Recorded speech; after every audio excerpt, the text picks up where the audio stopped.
emotion, solemnity, and memory. A memorial service for Prince Philip rocks the British royal family, marked by Princess Beatrice's unexpected tears.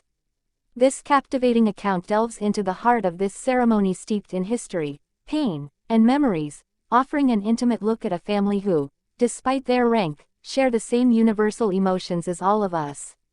Subscribe to the channel, share this report, and leave your thoughts in the comments to support our work and ensure you don't miss any upcoming exclusive stories. A silence steeped in history hung over the majestic chapel where the memorial service for Prince Philip, Duke of Edinburgh, was taking place. This man, who had lived through a century of major events and served as Queen Elizabeth II's faithful companion for more than 7 decades, was honored in a ceremony that was both solemn and deeply human.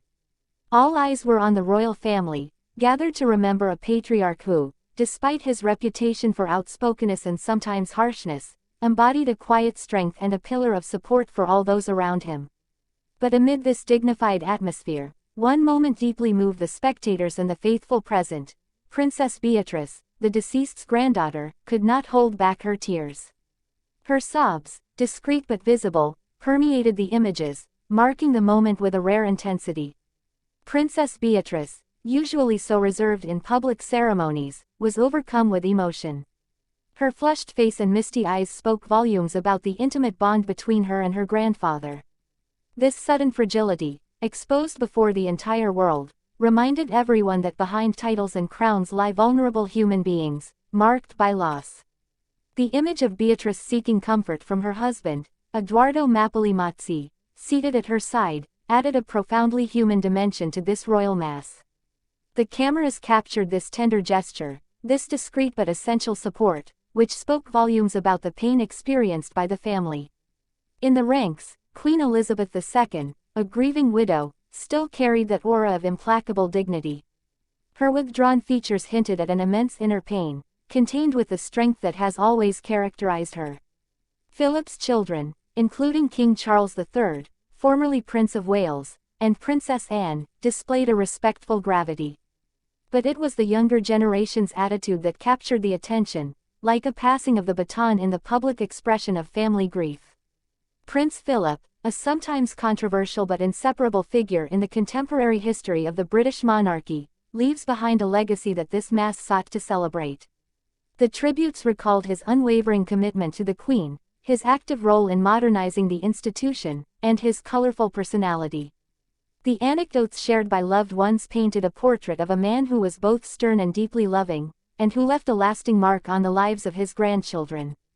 Beatrice, in particular, grew up with the constant presence of this protective grandfather, present during family moments, encouraging her passions, and not hesitating to tease her with his legendary humor.